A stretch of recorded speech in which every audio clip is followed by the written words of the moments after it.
Bismillah ar-Rahman ar-Rahim, in the name of Allah, the Compassionate, the Most Merciful, to all of our viewers out there. Assalamu alaikum wa rahmatullahi wa barakatuh. May the peace and blessings of Allah be upon all of us. And thank you for joining us in the rationale, the intersection of faith and reason, with our beloved guest here, Dr. Jafar, Sheikh Idris. Dr. Jafar, it's good to be with you again, sir. And it's been such a pleasure in the past few episodes, truly being a joy, and we look forward for more of this, inshallah.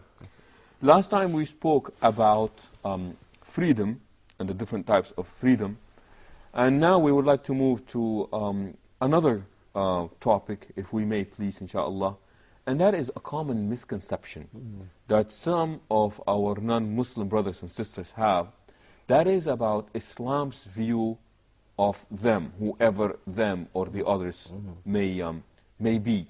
So this will be our topic for this episode, and the Islamic view. What does Islam say about non-Muslims or people who do not adhere to the teachings and the practice and the beliefs of Islam and Muslims? Yes, what you have just said defines what we mean by the other. In this context, of course, the other can have so many other meanings, but we are, I think you are thinking of the other in terms of people who are not Muslims.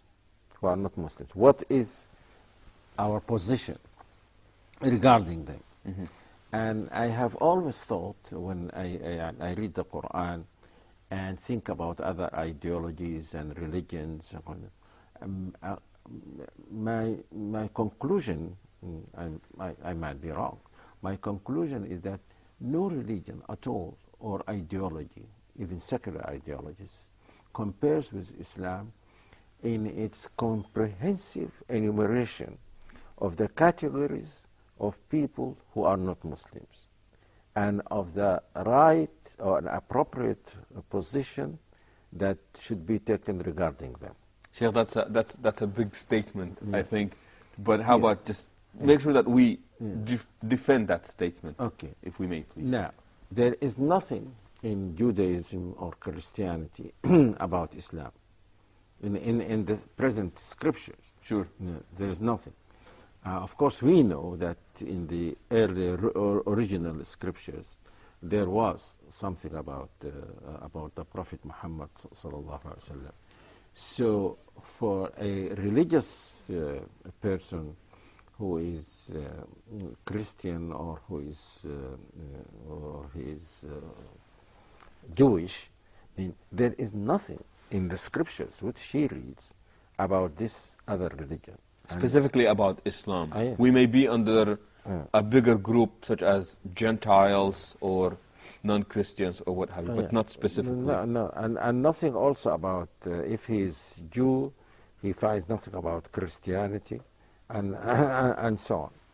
In Islam, there's a detailed enumeration of these non-Islamic religions and groups. For example, you find something about Jews, something about Christians, something about Magians, idol worshippers, people who are atheists, and so on.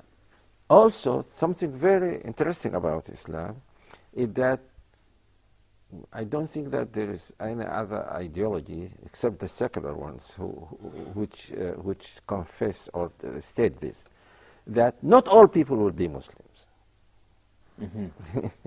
Not all people will be Muslims. And therefore, it cannot say that all non-Muslims must be killed, because this means that most people should be killed. In Marxism, for example, they used to believe, according to the ideology, that this is the ideology of the future, and that it will spread all over the world, and it will be accepted, and so on. So there is no room for the other. The other is moving against what they call history, and therefore he has to be removed Even if that elimination is a peaceful elimination, but the other ultimately, according to this ideology, will not exist. Will not exist, because he is moving against the march of history. This is how history. The same idea was expressed by Fukuyama. And of course, he changed his mind later on. And Fukuyama is the author of the famous book Clash of Civilizations. No, no, no. I'm sorry. The Fukuyama, what is it called? The end. I forgot the name. Inshallah, I will remember. And the end of. I forgot the name. So in that book, he said that democracy and capitalism are the end of history. His book is The End of History. That the West has reached the end of history as far as the economic theories and political theories are concerned. And all the world will be moving towards this end now. And this is what he meant by the end of history. He doesn't mean that there will be no history. There will be history, but all people are moving towards this. And he said people all over the world now think so, except Muslims. And I appreciated that, that he made an exception. So if you think that this is the end of history and that this is the natural thing for all people to do, and they are going to do, then you will not tolerate those who oppose. So this is one reason or one advantage of Islam over other religions and ideologies as far as its position regarding the other is concerned. Meaning that it acknowledges that there will always be the other. In fact, it says something that no other ideology would say. In fact, it says that ultimately the number of Muslims will be small and all of them will die before the end of time. Only people will revert, go back to worshipping idols, even in Mecca. They will revive those old idols, and this is, in my opinion, is one evidence that this religion must be from God, because no human being would advocate a religion and they say something like this about it, because he will think that if he says this, then people, why should one accept a religion that like will eventually fade out? Yes, but because it is from God, it tells you the truth. Whether you like it or not, this is what is going to happen now. And also it means that you should not make your choice according to the position of other people, even if they be the majority. You should opt for the truth, irrespective of the position of other people regarding this truth. One of my favorite quotes that go along these lines is when somebody said, right is right even if no one is doing it, and wrong is wrong even if everybody is doing it. It's not a big deal to be right when everybody else is right. It's a big deal to be right when everybody else is wrong. So majority is not to be taken. If he said a majority, that would have been better, but not everyone. Not everyone would be wrong. So these are some of the advantages that you said that Islam has over other religions or ideologies. And from there on, Sheikh, then what does Islam say about? We learn now that it acknowledges that they will always be there. Therefore, what happens to them? There are general principles that apply to all the others.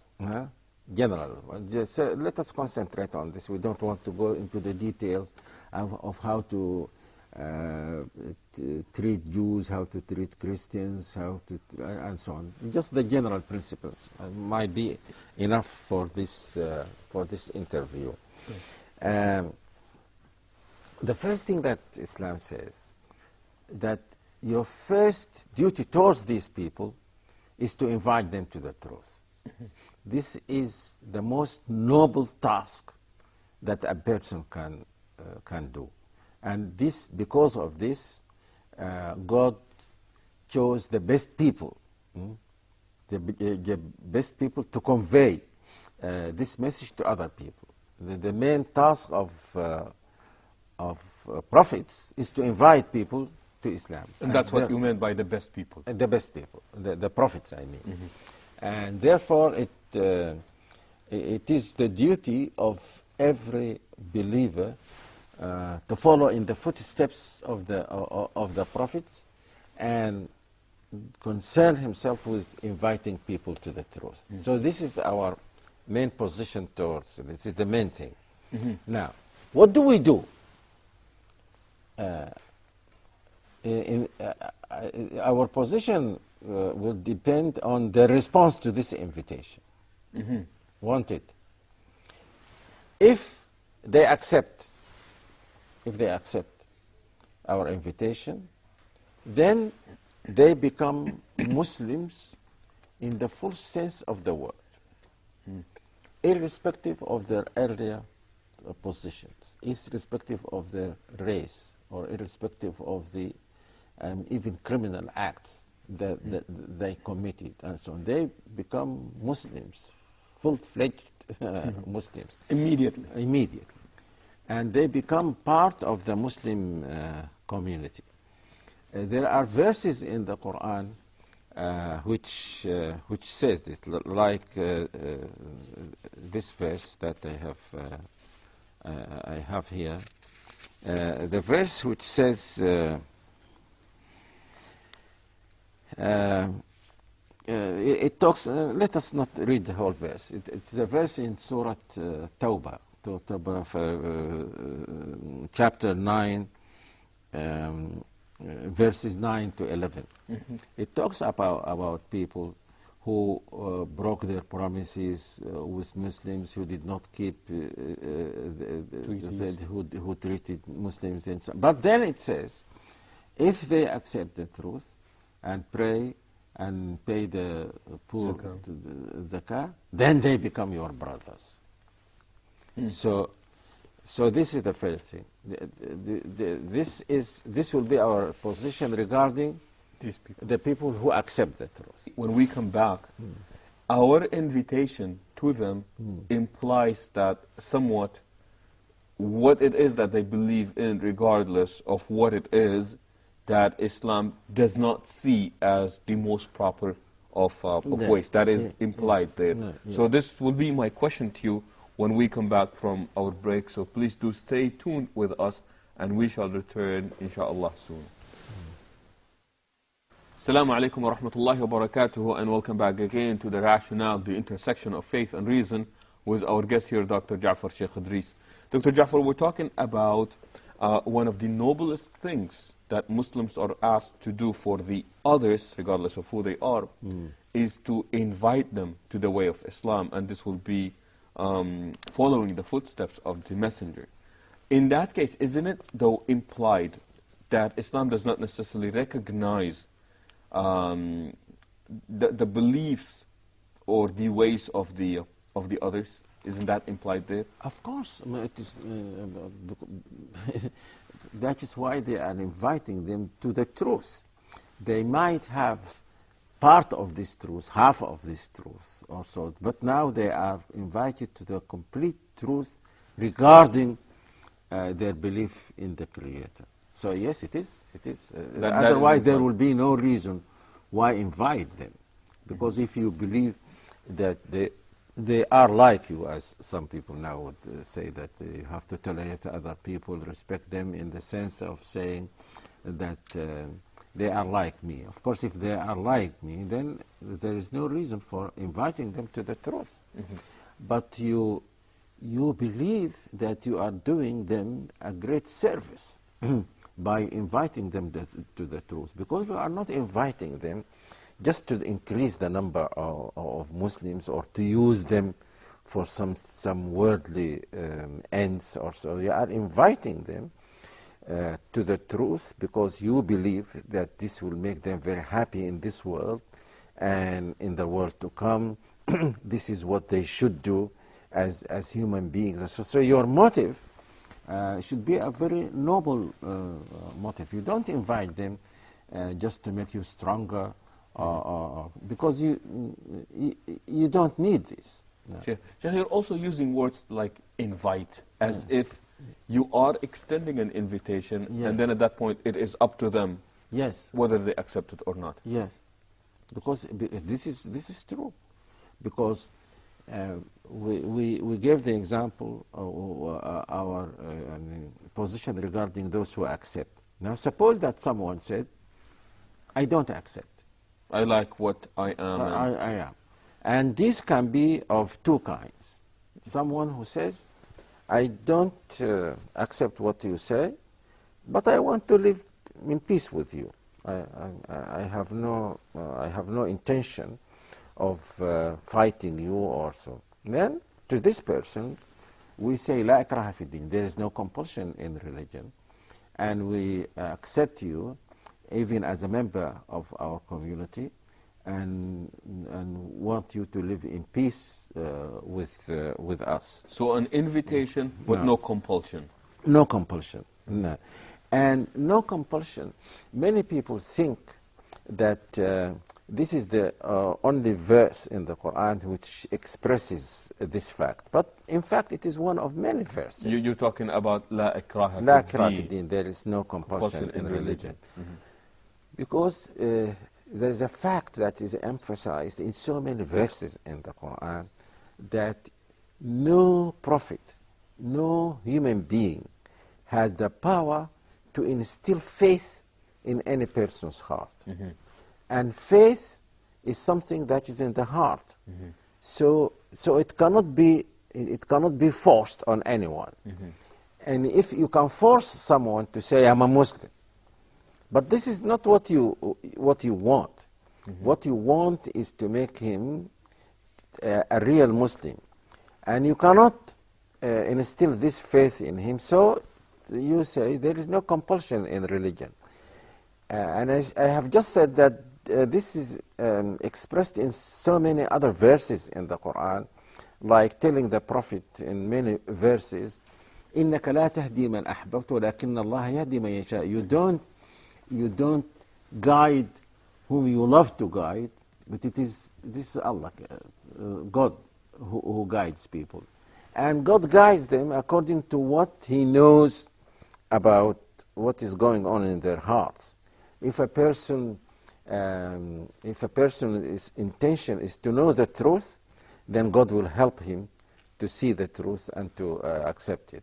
If he knows that he is adamant on not changing his mind, and he doesn't speak about the truth, or so he just wants to continue doing what he is doing, then that is not the kind of person that God will help. But at least the invitation was extended to that person. Sheikh, if I remember correctly, the verse that you just quoted, La ikraha fi din, the event or the circumstances during which it was revealed, I believe these were parents that actually came to the Prophet, peace be upon him, consulting him about their children who have refused to accept Islam, and they said, can we force them to accept Islam? And then this verse was revealed that there should be no compulsion in religion. And no compulsion in religion for the reason that you have just made. Because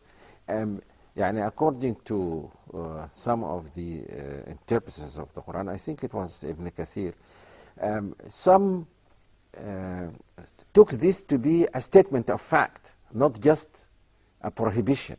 It doesn't say, don't force them. It says, there can be no compulsion in religion. So don't try the impossible. Because the task, the duty of the Prophet is not, as I said, to instill faith in the people's hearts. He can't do this. إنما أنت مذكر لست عليهم بمسيطر. You are only a reminder. You have no control over them. And therefore, if they don't accept your invitation, you are not to be blamed, because you have done what you are asked to do. You are asked to do. You are not, and many of our brothers forget this. They get very upset also when people don't listen to them, and they want everyone in the world to become a Muslim just because they tell them to be so. No, God gave to human beings the choice.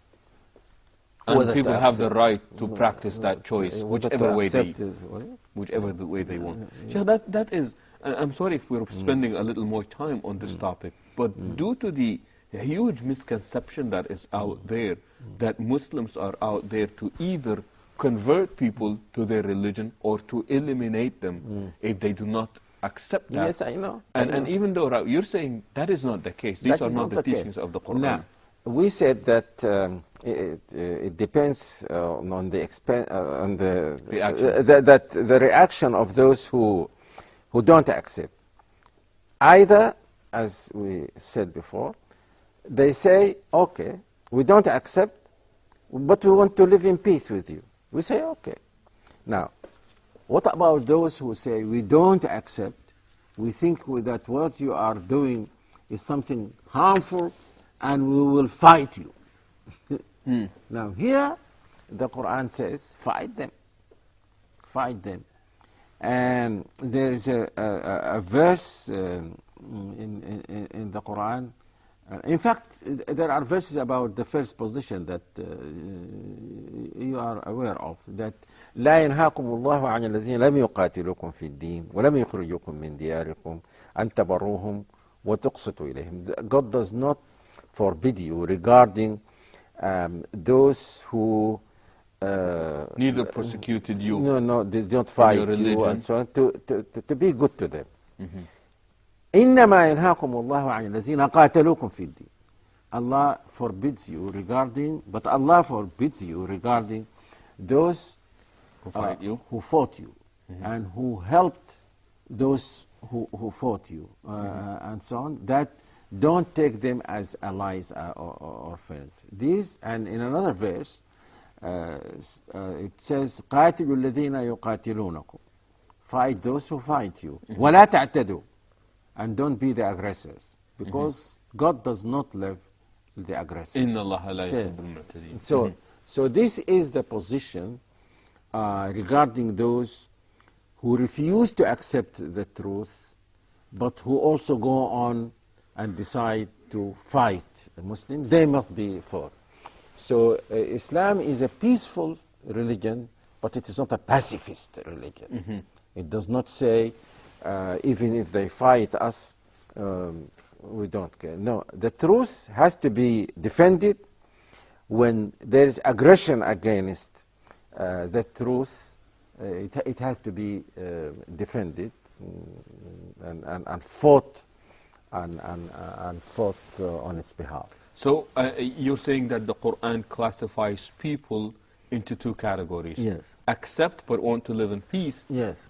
Oh, I'm sorry. The three categories. The first one is to accept and be one of you. Right. And you said be one of you immediately. Yes. أقاموا الصلاة آتوا الزكاة فإخوانكم في الدين. Establish prayers, they pay their due to the poor, and they immediately become your brethren. Yes. And then choose to refuse, but also remain peaceful. Yes. And to these Allah said, deal with them with bir, goodness, and qist, which is just or equity.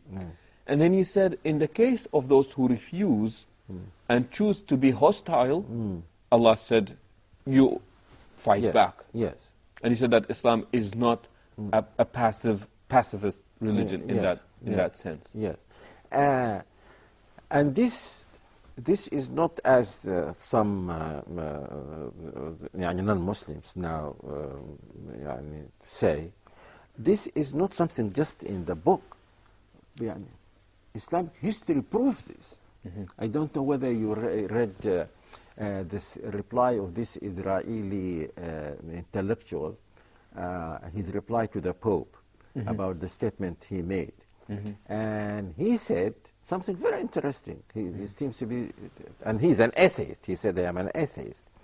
But I know that when the Jews were expelled from Spain, they went to the Muslim world. And he enumerated the countries to which they went. Some of them came to the Sudan. So he said that these people, why did the Jews choose to come to the Muslim world? Because they knew that so long as they live in peace, they will be tolerated by Muslims. And you know, for example, in Egypt, there are the Copts. In the Sudan, there are Copts and other people of other Christian denominations. There were some Jews. So even our history proves that we have been tolerant to these people, and this is because of these verses of the Quran. And he said something very interesting also. He said that every Jew who knows the history of his people should be grateful to Islam, because it was Islam that allowed the Jews, I mean, I think he said for 4 or 5 centuries, to live in peace. Had it not been for Islam, they would have been exterminated. The Jewish community in Christian Europe. Sheikh, I do believe that this topic needs to be visited again, and we do have more questions with regard to this issue. But believe it or not, our time is really up, and we're glad that you were joining us for this part of our program. Thank you for doing so, and we would hope that you would join us next time as well. Until then, we say so long, and assalamu alaikum wa rahmatullahi wa barakatuh.